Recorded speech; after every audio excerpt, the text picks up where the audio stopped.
أعوذ بالله من الشيطان الرجيم. بسم الله الرحمن الرحيم. إن الحمد لله نحمده ونستعينه. من يهد الله فلا مضل له ومن يضلل فلا هادي له. أشهد أن لا إله إلا الله وحده لا شريك له وأشهد أن محمدا عبده ورسوله. رب اشرح لي صدري ويسر لي أمري واحلل عقدة من لساني يفقه قولي. يؤتي الحكمة من يشاء ومن يؤت الحكمة فقد أوتي خيرا كثيرا وما يذكر إلا أولو الألباب وفوق كل ذي علم عليم. اللهم اهدنا وسددنا، اللهم لا تكلني إلى نفسي طرفة عين، والحمد لله رب العالمين. السلام عليكم ورحمة الله وبركاته. Tak izin tuan-tuan buka emas, lemas nak bercakap kuliah maghrib sampai isyak ni kalau pakai emas. Alhamdulillah kita bertemu malam ni. Kalau ikut sebenarnya malam ni bukan malam kuliah saya. Kalau ikutnya Khamis yang keempat. Tapi Khamis keempat yang lepas kami di UAE ada audit.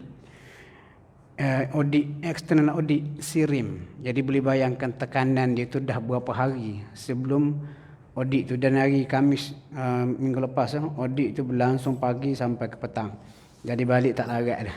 Betul, Alhamdulillah Haji Bambang dia kejar saya dapat malam ni, Alhamdulillah.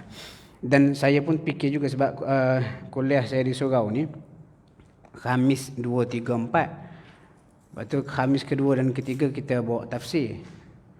Kemudian Khamis keempat ikut plan bawa buku ni lah, 40 hadis. 40 hadis alam sekitar. Lepas tu kalau cancel yang keempat, maksud tuan-tuan jumpa sekali lagi sebulan lah nak jumpa. Jadi oleh kerana itu kita ambil juga masa supaya pengajian kita pakai buku ni 40 hadis pelastarian alam sekitar ni tak terbantut. Dan insya-Allah malam ni kita masuk hadis yang kelima. Tapi sebelum tu just introduction. Hadis ni, kitab ni 40 hadis pelastarian alam sekitar ni adalah hasil karya dua orang tokoh di Malaysia. Yang pertama Datuk Seri Zaini Ujang. Ini Datuk Doktor Zaini Ujang. Sekarang ni dia Ketua Setiausaha di Kementerian Alam Sekitar. Seorang lagi pula Datuk Dr. Profesor Zulkifli Yusof. Ini supervisor masa saya buat master dulu. Dan kedua-dua ni dua bidang berbeza. Datuk Seri Zaini Ujang dia engineer mengenai alam sekitar. Prof Zul ni pula dia profesor dalam bidang tafsir. Macam mana mereka boleh tulis buku ni? Cerita tahun 2018 tak silap saya, pada mukadimah buku ni disebut kedua-dua mereka ni dijemput atas jemputan khas oleh kerajaan Arab Saudi untuk buat haji. Kemudian masa duduk di sana dua-dua sekali ni rasa sedih melihat sikap segelintir umat Islam hak pengotor, buang sampah merata. Kita pun siapa dah pergi haji boleh tengoklah tabiat-tabiat buruk yang ada pada setengah Muslim daripada negara-negara tertentu pergi ke Mekah, buang sampah merata dan sebagainya. Lalu dua orang profesor ni bincang, dia kata balik kena buat sesuatu. Lalu mereka bergabung ke pakaran menghasilkan 40 hadis ni. 40 hadis alam sekitar. Dan alhamdulillah kita dah baca mukaddimah. Hari ini masuk hadis yang kelima. Okey, hadis kelima ni tajuk yang diberikan melestari alam sekitar dikira sebagai sedekah. Maksud kita jaga alam sekitar ni. Jaga kebersihan, tanam pokok, berjalan kaki ke surau, kurangkan karbon dan sebagainya. Ini dikira sebagai sedekah. Macam mana kita tengok. Okey, hadis daripada Abu Hurairah radhiyallahu anhu, Nabi bersabda, Nabi kata kullu sulama minan nasi alaihi sadaqah. Nabi kata setiap bahagian anggota tubuh manusia ni ada sedekah pada setiap hari. Kullu yawmin tatlu'u fihi syams. Setiap hari anggota badan kita ni boleh menghasilkan sedekah. Ya'dilu bainal itsnain sadaqah. Dia kata mendamaikan ataupun ya'dil ni maksud menyamarata ataupun mendamaikan dua orang yang bergaduh sedekah. Contoh ada orang bergaduh, A dengan B bergaduh. Kita pun cuba damaikan antara mereka berdua, buat macam-macam, belanja makan ke, duduk sekali, cuba settle masalah. Itu dikira sebagai sedekah.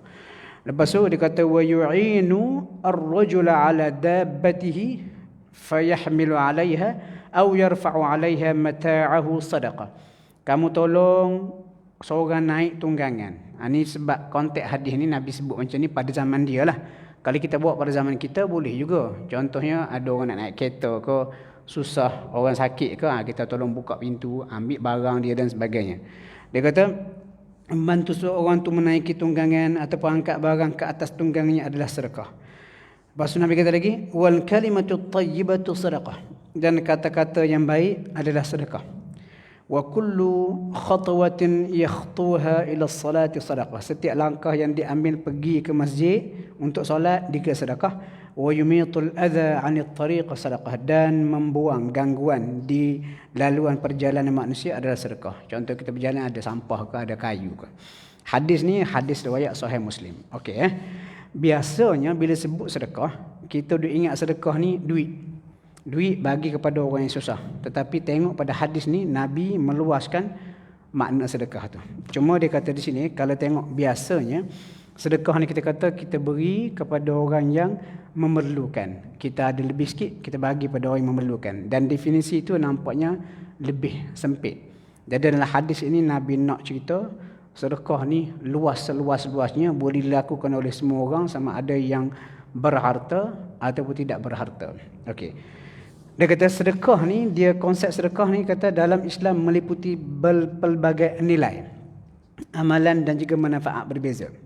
Dia kata nilai sedekah ialah ibadat yang dikerjakan semata-mata kerana Allah dan punya kaitan dengan iman dan juga takwa seseorang. Sebab nak sedekah ni, sama ada kita tengok sedekah duit ni, nak sedekah dia kena ada iman, dia kena ada takwa. Dia ada kepercayaan Allah akan ganti sedekah tu dengan pahala. Sebab fitrah manusia ni dia tak mau keluarkan hak dia. Dia tak mau keluarkan hak dia. Tetapi sekali oleh kerana arahan agama, keluarkan hak dia, beri kepada orang, itu adalah satu pengorbanan yang menunjukkan tahap iman dan juga ketakwaan seseorang. Bahkan tuan-tuan, ini tak ada dalam buku ni, saya just tambah. Sedekah ni antara amalan yang orang beriman sesali lepas mati. Ada cerita dalam sebuah hadis, saya lupa matan dia, takhrij dia. Abdullah bin Abbas, pupu Nabi, antara pakar tafsir lah. Dia kata penyesalan juga berlaku kepada orang beriman. Lepas ada orang lelaki duduk sebelah dia, kawan tu tak puas hati. Dia berkata kepada Abdullah bin Abbas, dia kata ittaqullah, mu ni takut ke Allah sikit, jangan duk mengaru. Dia kata hak menyesal lepas mati ni orang kafir je. Lepas tu Abdullah bin Abbas berkata, ada, meh aku baca. Dia membacakan ayat dalam surah Al-Munafiqun. Kita biasa baca. Wa anfiqu mimma razaqnakum min qabli an ya'tiya ahadakumul maut. Nafkahkan hartamu sebelum datang mati kepada kamu. Bila datang mati, fayaqul, si mati itu akan kata, dia kata, Rabbi laula akhartani, Tuhan kenapa mu tak bagi tangguh sikit lagi, jangan ambil ke nyawa aku. Ila ajalin qarib, sehingga satu tempoh terdekat. Kenapa? Fa as-saddaq, supaya aku boleh bersedekah. Wa akum minas salih. Maksudnya, kata Abdul Abbas secara spesifik, ayat ni cerita penyesalan siapa? Orang ada harta di dunia, tak pergi haji.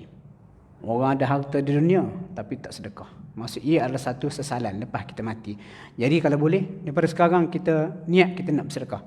Dan kalau kita baca hadis ni hari ni, insya-Allah kita akan nampak sedekah tu luas. Walaupun kita kata kita tak berharta, banyak kita boleh bantu. Contoh di surau kita ada hak naik pun motor OKU tu. Datang, bantu dia, nak bergerak payah, baru sekejap. Supaya tanya, tunggu tanya saya macam mana nak bantu. Kita boleh, contoh dia nak duduk mungkin susah. Kita ambil air mineral ke satu botol, pergi bantu dia. Dan patut kita kena bersyukur orang macam tu datang ke surau kita. Kenapa di luar sana sihat segar bugar, kaki boleh berjalan, boleh berlari, tapi tak kena surau. Orang macam dia datang ke surau. Jadi kita kena santuni dia. Maksud sedekah tu luas, definisi dia. Kemudian sedekah ni pula, bila kita tengok luas definisi dia, tidak semestinya duit semata-mata, ganjaran dia pun besar dan digandakan. Tengok ayat surah Al-Baqarah. Ini perumpamaan. Allah kata mathalul ladzina yunfiquna amwalahum fi sabilillah, perumpamaan, mathal. Misalan, orang belanjakan harta pada jalan Allah seperti satu biji tumbuh 7 tangkai, setiap tangkai itu pula ada 100 biji lain. Maksud satu digandakan 700. Satu digandakan 700.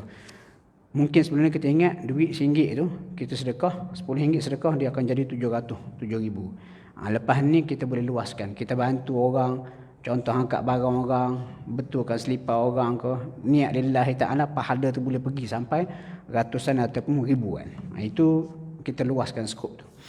Okey, kemudian dia kata selain dah harta benda, umat Islam digalakkan bersedekah, beri makan minum kepada orang fakir.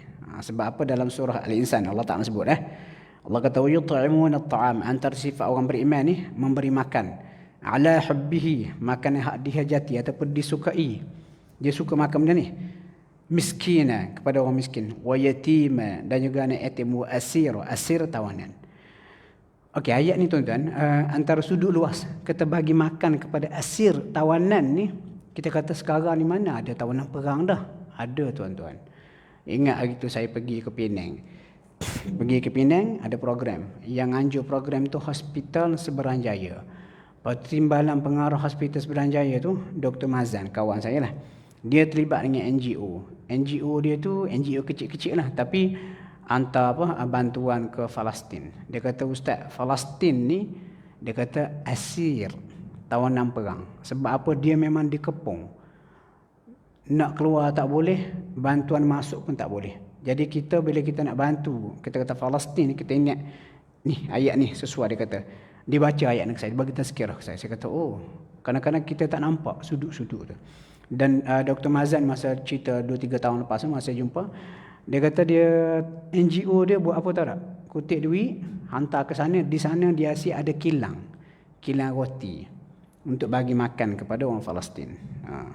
Cuma dia menghadapi masalah. Sebelum ni duit tu dia hantar banyak cara lah. Banyak cara. Antara satu caranya hantar kepada money changer. Money changer di Palestin. Pasal hak terbaru dia kata money changer kami tu, orang Palestin mati kena bunuh ke Israel. Jadi kami nak kena fikir ligat macam mana cara nak hantar. Jadi kesimpulannya kita bagi makan kepada orang tu pun itu masuk kategori sedekah yang sepatutnya kita galakkan. Kalau tempat kita ni macam belanja orang makan lah. Belanja orang makan. Okey, kemudian dia kata maksud sedekah juga perlu difahami sebagai tidak terhad memberi sesuatu dalam bentuk wang ataupun harta semata-mata, ataupun makan minum. Sebab apa? Berbuat baik kepada seluruh makhluk ciptaan Allah ni termasuk dalam konteks sedekah. Hadis ni disebut apa? Dia kata setiap anggota manusia. Bahkan dia kata mendamaikan antara dua orang yang bergaduh juga sedekah. Kita pun fikir macam mana damaikan dua orang bergaduh ni bersedekah. Sebab kalau dua orang tu bergaduh, biasanya dia tidak melibatkan diri dia saja. Dia akan tarik orang lain sekali. Adik-beradik dia, family dia, jiran-jiran, kawan-kawan. Jadi keharmonian atau kesejahteraan masyarakat tu akan terganggu kerana pergaduhan dua orang tu. Jadi apabila kita cuba nabaikan supaya hilang pergaduhan, kenapa dikira sebagai sedekah? Seolah-olah kita sedekah dalam bentuk keamanan, kesejahteraan kepada orang-orang yang ada di sekeliling yang bergaduh tu. Bahkan tuan-tuan, kalau baca surah An-Nisa ni, tak ada buku ni, saya terlintas.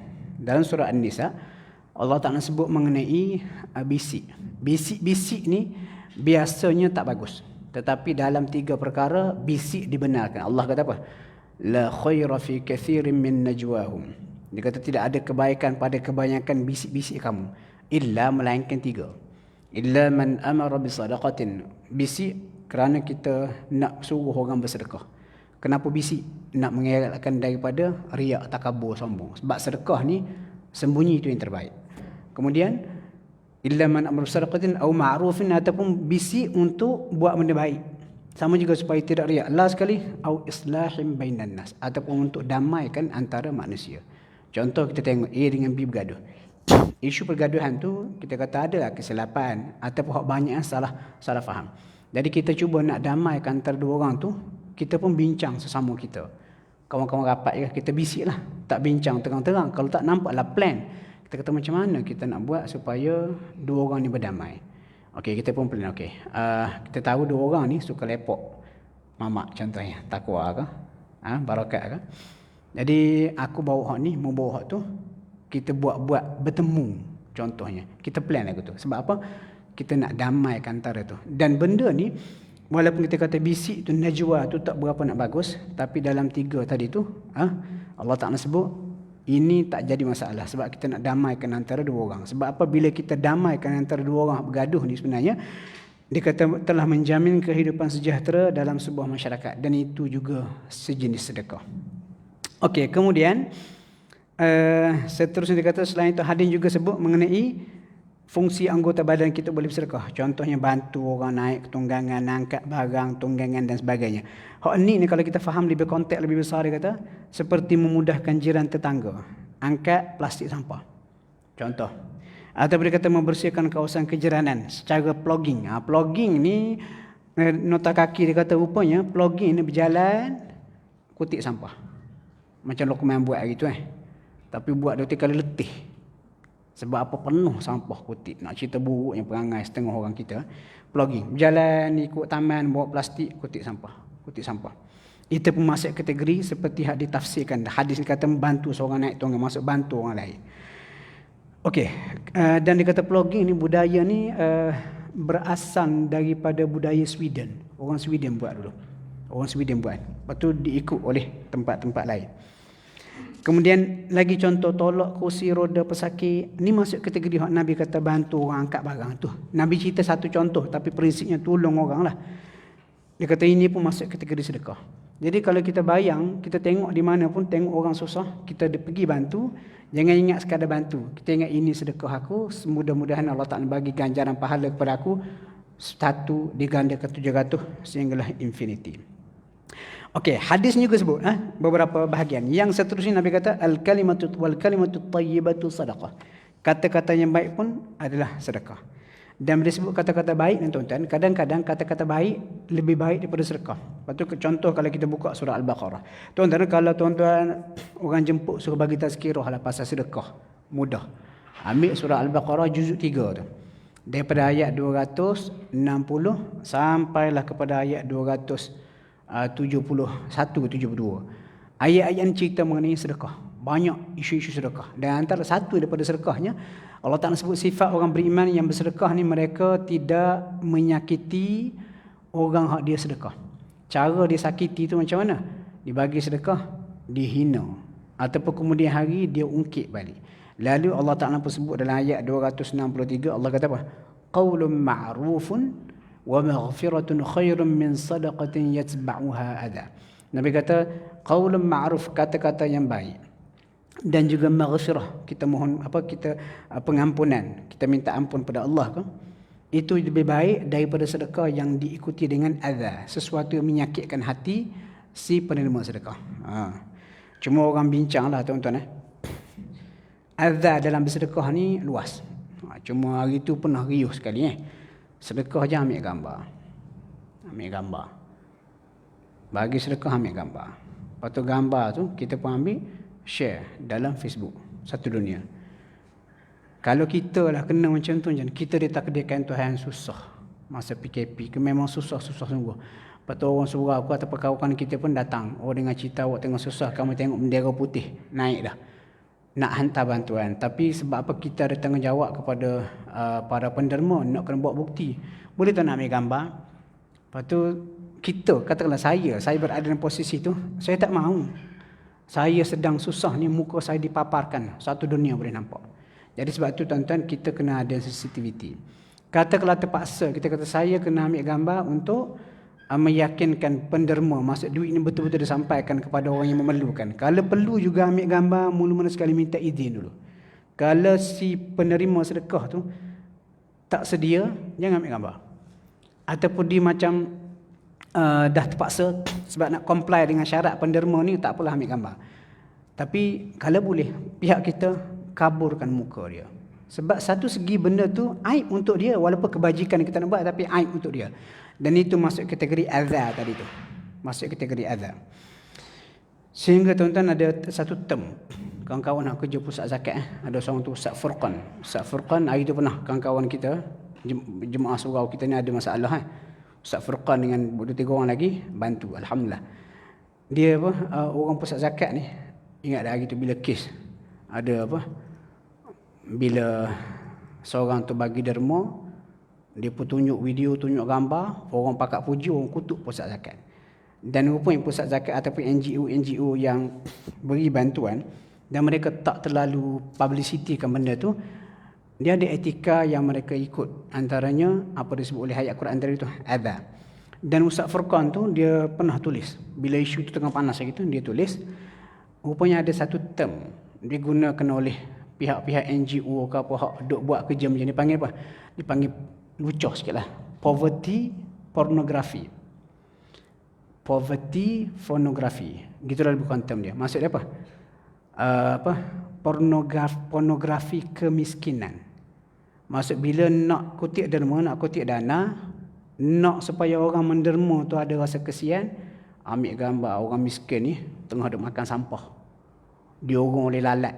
Rumah siapa duduk anton sampah. Ambil gambar, lepas tu bila promo, kita perlukan dana untuk sekian.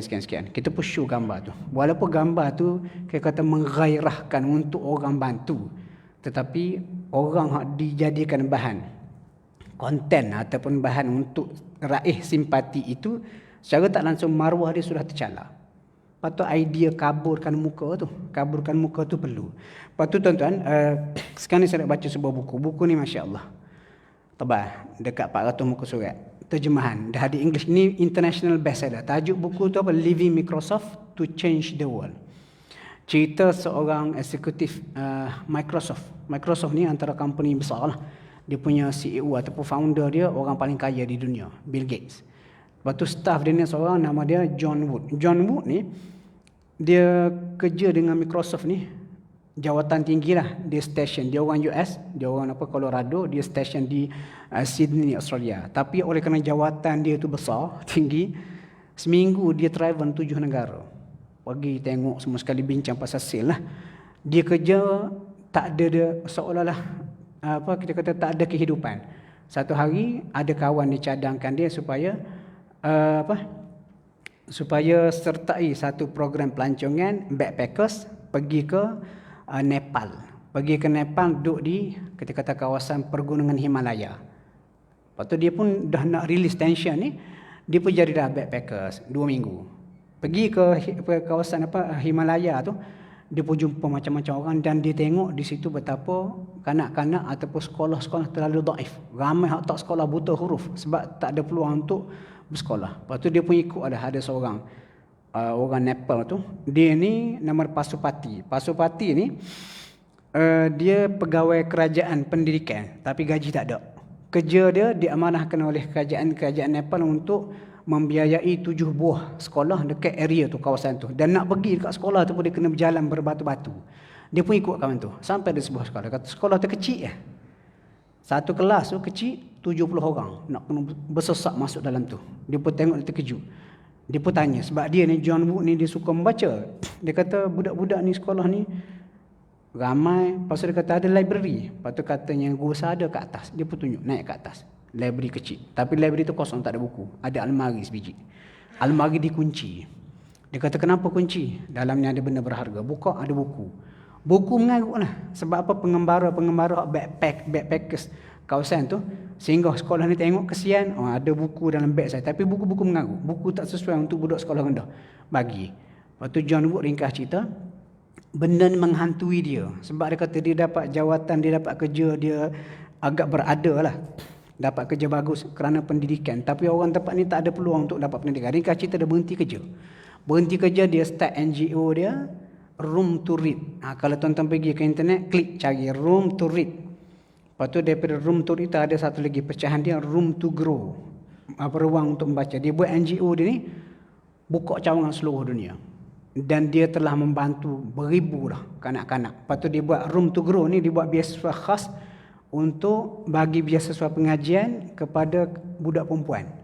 Dibagilah justifikasi dia. Dan satu poin yang dia sebut. Lepas tu kalau siapa-siapa tuan-tuan terlibat dengan NGO, sangat bagus baca buku ni. Sebab saya di NGO, saya NGO Mursyid, lepas tu NGO apa yang kutip dana Jepun tu.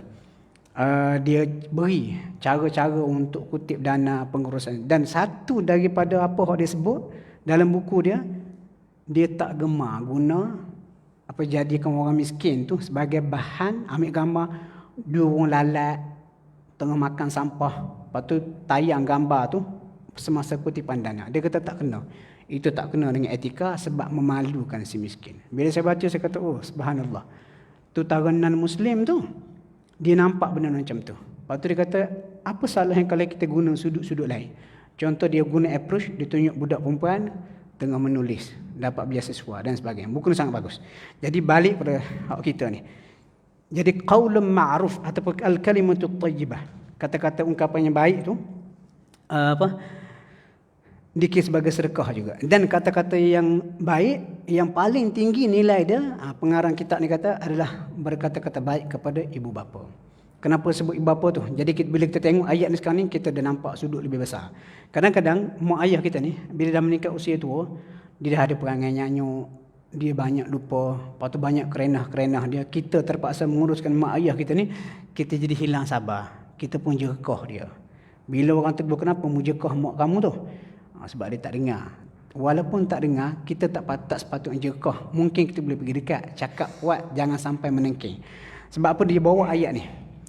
Allah kata apa? Allah kata wa qada rabbuka alla ta'budu illa iyyah, dan Tuhan telah perintahkan supaya kamu jangan sembah melainkan hanya padanya semata-mata, dan kena buat baik kepada kedua ibu bapa. Cara dia macam mana? Dia kata imma yablughanna 'indaka al-kibra ahaduhuma. Kalau seorang daripada ibu bapa kamu ataupun kedua-dua sekali dah mencapai usia tua. Kenapa sebut usia tua? Ini saat mencabar nak jaga mak ayah. Sebab apa Allah Ta'ala sebut manusia ni? Allahul ladzi khalaqakum min dha'fin. Allah buat kamu daripada lemah. Thumma ja'ala min ba'di dha'fin quwwah. Lepas lemah kuat. Thumma ja'ala min ba'di quwwatin dha'fan wa syaibah. Lepas kuat tu dia akan turun jadi lemah dan juga beban. Jadi masa akal dia jadi macam budak-budak balik. Sebab tu nak jaga orang tua ni, hak makin nyanyuk, sangat mencabar. Lepas tu Allah Ta'ala sebut dalam surah Al-Isra ayat 23 ni, Allah kata apa? Fala taqul lahumā uffin wa la tanharhumā. Jangan kata ataupun herdip mereka. Sebaliknya ujung tu, hak ni dikaitkan dengan hadis ni. Dia kata wa qul lahumā qawlan karīmā, dan kata-katakan kata kepada mereka qawlan karima, kata-kata yang baik. Dan qawlan karima, al-kalimatut tayyibah, qawlun ma'rufun, disebut oleh ayat saya baca tadi.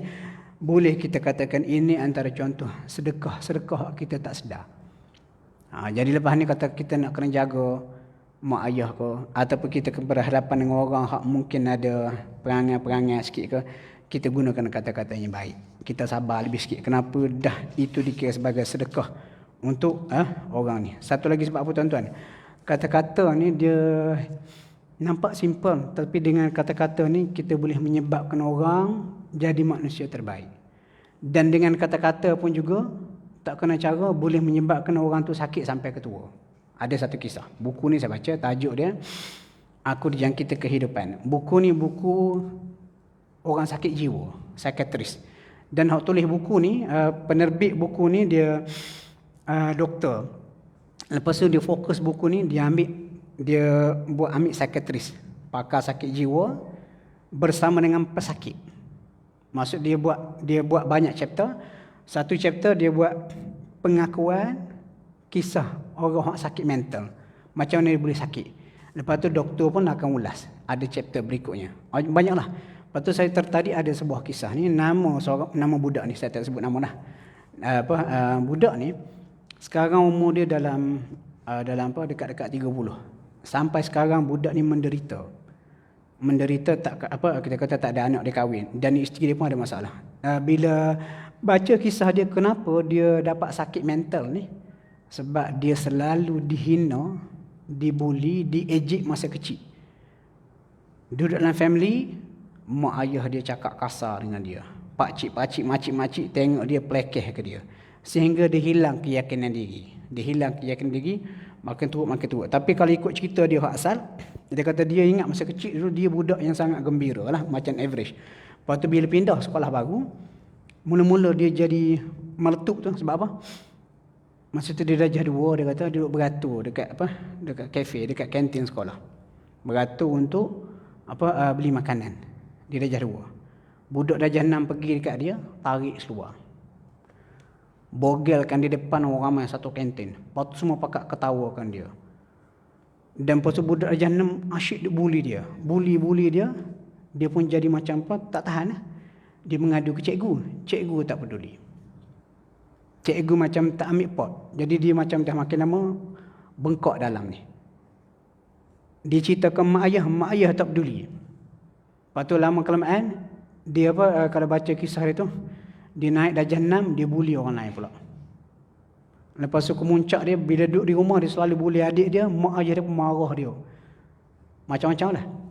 Akhirnya dia kata budak ni, dia start datang sakit pelik ni masa tingkatan 3. Dia ingat, dia kata masa tingkatan 3, dia kena marah ke ayah dia teruk. Dia keluar daripada rumah. Lepas tu dia duduk di padang, depan padang, menghadap dengan surau. Lepas tu dia dengar di surau tu ada ustaz ceramah. Masa tu dia pun start question. Ustaz tu kata ada Tuhan. Betul ke ada Tuhan? Kalau Tuhan tu ada, kenapa Tuhan tak bantu aku sekarang ni? Aku kena daripada kecil sampai sekarang. Masa tu dia kata penyakit dia makin teruk. Tiba-tiba dia dengar di telinga dia ada bisikan. Bisikan tu kata apa? Okey, sekarang ni aku akan bantu kamu. Aku akan bantu kamu. Dengan syarat kena buang Tuhan, buang agama. Lepas tu dia pun okey, setuju. Dia kata masa dia kata 3 tu dia start buang agama. Lepas tu makin teruk sakit dia. Sampai masuk universiti. Masa masuk universiti tu dia kata dia nampak real bipolar. Nampak ada hak ni, hak benci. Hak ni hak terlalu sayang ke dia. Dan bila hak benci ni masuk dalam kepala dia, tengok semua orang dia jadi benci. Dia jadi apa? Buruk sangka. Bila hak ni datang pula, hak ni macam bagi galakan kepada dia untuk buat sesuatu, dia jadi hyperaktif. Dia jadi berani melampau. Bipolar disorder. Akhirnya dia kata kemuncaknya dia tak sedar masa duduk rumah sewa, masa belajar universiti, dia sedar-sedar duduk hospital. Lepas tu bila dia tanya kawan-kawan dia kenapa? Kawan dia kata dia mengamuk, tak sedar ambil pistol nak tikam orang. Sebab hatred, hak benci tu masuk dalam kepala dia. Nak cerita, bila baca kisah dia tu, punca kat mana? Kata-kata masa kecil. Kita jangan pandang remeh benda ni. Dan boleh kita tengok ayat ni, tengok hadis ni, Nabi sebut wal kalimatu thayyibatu sadaqah. Kita kata oh subhanallah, kita kena jaga.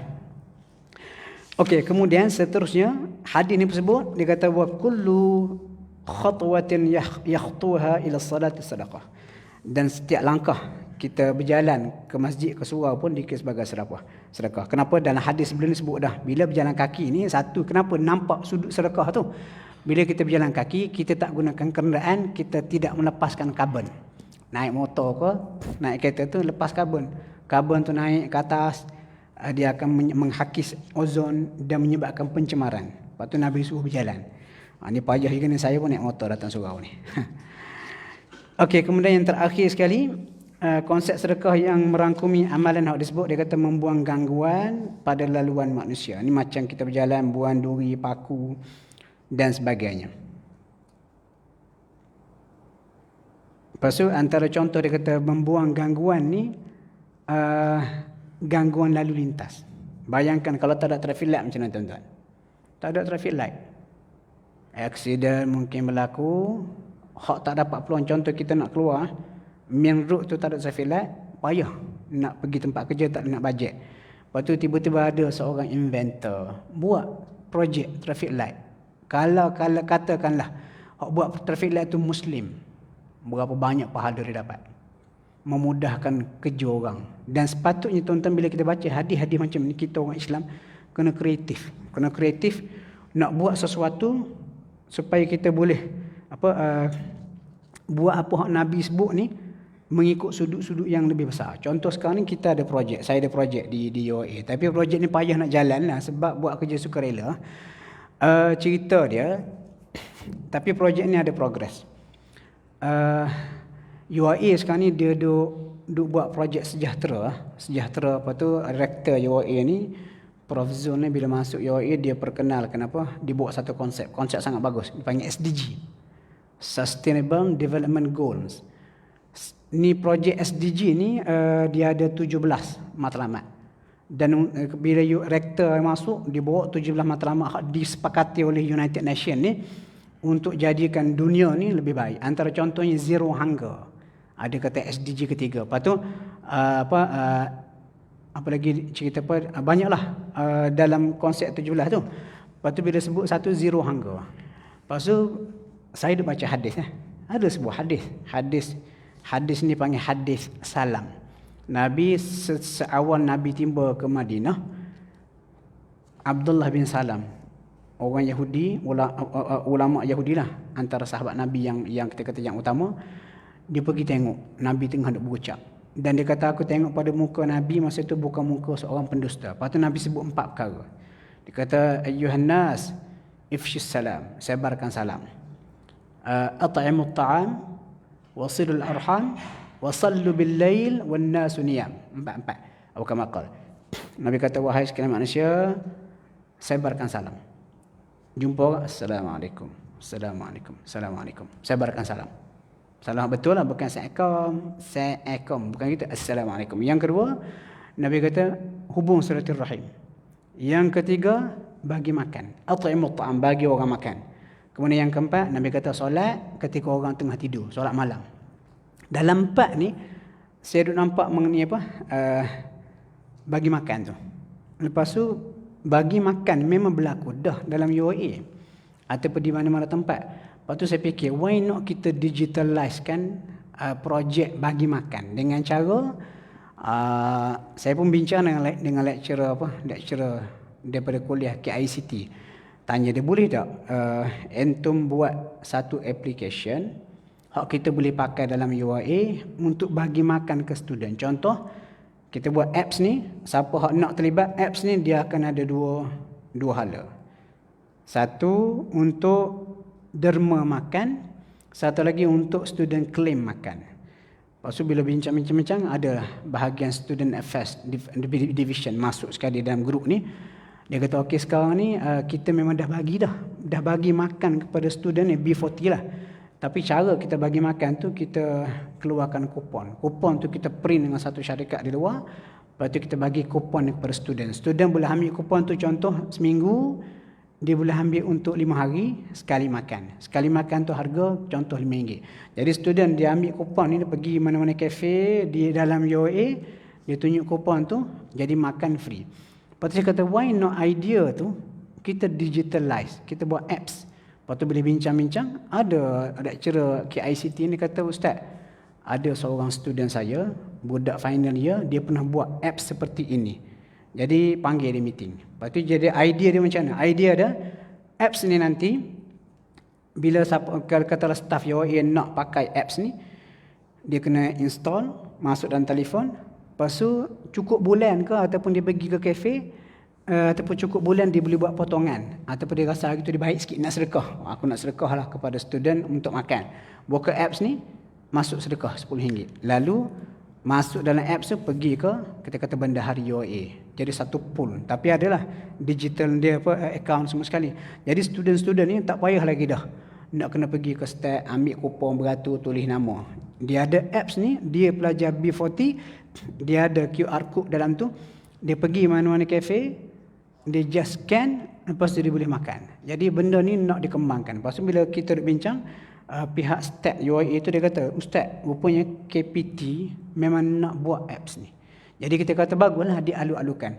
Maksudnya apa yang Nabi sebut dalam agama kita ni, kita dalam kepakaran bidang apa sahaja kita boleh kembangkan menggunakan segala kemudahan. Bayangkan hadis ni kalau difaham, dia kata membuang gangguan di dalam perjalanan. Katakanlah orang buat traffic light tu sebab nak bantu supaya kesesakan tu tak berlaku. Bayangkan benda tu dilakukan atau dicipta oleh umat Islam, berapa banyak pahala dia. Jadi sepatutnya umat Islam kena inovatif sebeginilah. Okey, kemudian dia sebut berikutnya keutamaan sedekah. Hadis tu dimasuk hadis lain. Okey, cerita hadis ni popular lah daripada Abu Hurairah. Nabi kata satu hari seorang lelaki berjalan di satu jalan dalam keadaan yang sangat dahaga. Dia pun jumpa sebuah perigi. Dia turun minum air. Kemudian naik ke atas, dia dapati ada seekor anjing menjelirkan lidahnya sambil menjilat tanah kerana terlalu kehausan. Lelaki itu pun kata, anjing ni kehausan macam aku haus tadi. Lepas tu lelaki ni pun turun semula dalam perigi, ambil air isi dalam kasut dia, khuf dia.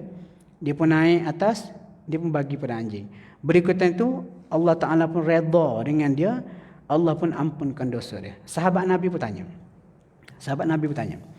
Sahabat kata, ya Rasulullah, wa inna lana fil bahaim ajran. Adakah berbuat baik kepada binatang haiwan seperti itu pun dapat ganjaran pahala ke? Nabi kata apa? Ini penting untuk kita. Kalau siapa ada kucing di rumah, saya baru ada kucing, buat baiklah ke kucing, dapat pahala. Nabi kata fi kulli kabdin ratbatin ajrun. Nabi kata pada setiap makhluk yang berhati basah, maksud orang hidup lah, ada ganjaran pahala. Jadi maksudnya kalau kita bagi haiwan, kucing ke even anjing dalam hadis ni, bagi makanan, itu dikira sebagai sedekah. Maksud kita boleh luaskan skop sedekah tu. Lepas tu tuan-tuan, jiran sebelah rumah saya tu dia beli anjing sebelum ni, India. Lepas tu saya beli kerupuk kat Man. Saya campak ke dia. Lepas tu dia tengok saya, dia tak salak saya. Lepas tu tuan dia pelik, dia kata patutlah dia tak salak ustaz bagi dia keropok. Kita bagi keropok, kita niat sedekah. Sebab Nabi kata pada setiap haiwan makhluk yang berhati basah, hak masih hidup, dapatkan jannah pahala. Lepas tu seterusnya tuan-tuan, dalam buku ni disebut lagi lah pasal sedekah ni. Antara contoh kata adab sedekah, beri yang terbaik. Ni tak apa, ni biasa kita dengar dah. Lagi adab sedekah dia kata jangan mengungkit-ungkit sedekah tu. Jadi tuan-tuan, sebelum kita berakhir, antara kelebihan buku ni, setiap hujung sebuah hadis tu dia dibuat kesimpulan. Kita baca kesimpulan dia. Kesimpulan hadis 5. Yang pertama, sedekah pemberian yang bernilai kepada orang yang memerlukan. Apa tujuan beri sedekah? Nak dekatkan diri dengan Allah. Itu yang pertama. Yang kedua, pengajaran dia, kesimpulan dia, Allah menggandakan sedekah. Jadi sampai 700 kali ganda. Yang ketiga, sedekah tidak hanya dengan duit, tapi juga boleh berlaku dengan perbuatan melakukan kebaikan sesama manusia dan juga sesama makhluk, kepada seluruh makhluk. Lepas tu macam Dr. Zaini Ujang ni, antara logik dia kata apa? Semua makhluk bertasbih. Ada ayat Quran mengatakan makhluk pokok-pokok bertasbih. Semua makhluk bertasbih. Jadi kita kena tanam pokok. Bila kita tanam pokok, dia kata kita dapat dua manfaat. Satu, store oksigen. Yang kedua, kita banyakkan makhluk bertasbih. Dan bila kita tanam pokok tu bertasbih, indirectly kita dapat juga pahala tu. Bila saya dengar dia buat ulasan ni buku, saya kata ini sudut-sudut yang kita tak nampak ni. Jadi ini satu pembukaan contoh idea-idea supaya kita lebih alert lah atau peka dengan apa yang berlaku. Yang keempat, mendamaikan pihak yang bersengketa juga sedekah. Kenapa dia menjamin kehidupan sejahtera sebuah masyarakat, tak bergaduh lagi. Kemudian sedekah untuk memudahkan orang lain. Dia kata sedekah juga dengan penggunaan kata-kata yang baik. Okey, kemudian memurangkan risiko ataupun mudarat daripada masyarakat pun sedekah, sebab Nabi kata hadir membuang gangguan daripada laluan manusia. Lepas tu dia kata sedekah juga tidak terhad kepada sama manusia, malah kepada unsur biotik, ni term dia lah, dalam alam termasuk flora dan juga fauna, tumbuhan dan juga haiwan. Bersedekah tidak terhad kepada manusia, dan ini adalah asas penting dalam konteks pelestarian alam sekitar. Bagi makan kepada haiwan, siram air, tabur baja tumbuh-tumbuhan, itu semua tu insya-Allah dapat pahala sedekah belaka tu. Okey, dan last sekali kata adab sedekah, perbuatan terniat kerana Allah Subhanahu Wa Taala, memberi yang terbaik dan tidak menyakiti orang yang menerima sedekah tu. Allah alam tuan-tuan, setakat tu dulu InsyaAllah bulan depan kita sambung hadis yang ke-6. Banyak topik-topik yang kita boleh. Dan insyaAllah untuk hadis ke-6, cerita mengenai buat saliran, pembentungan, toilet. Buat toilet tu, ada hadis rupanya. Masya Allah, ini kata kehebatan Nabi kita. Benda-benda hak disebut oleh Nabi tu, segar, malar sepanjang zaman. Okey, apa yang baik pada Allah Subhanahu Wa Taala, apa yang buruk daripada kelemahan diri saya sendiri, mudah-mudahan perkongsian kita pada malam ini dapat beri manfaat kepada semua. Okey, tapi tadi ada soalan ni. Nak bersedekah ni boleh memilih. Contoh nak sedekah kepada pembikinan masjid sebab nak pahala berterusan. Berbanding sedekah bersifat one off. Itu pilihan kita, tak ada masalah. Sebab tu kadang-kadang sedekah ni kita bagi jugalah hak one off tu. Tapi kita kena cerdik juga bersedekah, macam kita buat sesuatu yang berpanjang, macam buat masjid dan sebagainya. Macam contoh ada ni kawan masa masa duduk di Kelantan tu. Family ni agak berada dan orang baik. Lepas tu mak dia tanya saya. Dia kata, "Lah, makcik nak bagi sedekah, boleh bagi alternatif tak? Sedekah kita kata impact dia besar." Saya kata gini, "Cik, taja budak miskin hak sekolah tahfiz. Sebab kalau dia hafal Quran, lepas tu dia ingat Quran, dia baca Quran sepanjang masa mengulang, lepas tu dia pun besok mungkin jadi orang agama yang berjasa, dapat pahala bermakcik." Lepas tu alhamdulillah kata boleh lah. Kita pun tolong carilah. Itu antara contoh-contoh. Okey, syukur Allahumma arhamna bil Quran wa ja'alhu lana imaman wa nuran wa hudan wa rahmah. Allahumma dhakkirna minhu ma nussina wa 'allimna minhu ma jahilna warzuqna tilawatahu ana al-layli wa atraf an-nahar waj'alhu lana hujjatan ya rabbal alamin. Allahumma ja'alna mimman yastami'una al-qawla fayattabi'una ahsanah. Sallallahu ala Muhammad wa ala alihi wa sahbihi wa sallam. Alhamdulillahirabbil alamin. Taqabbalallahu minkum.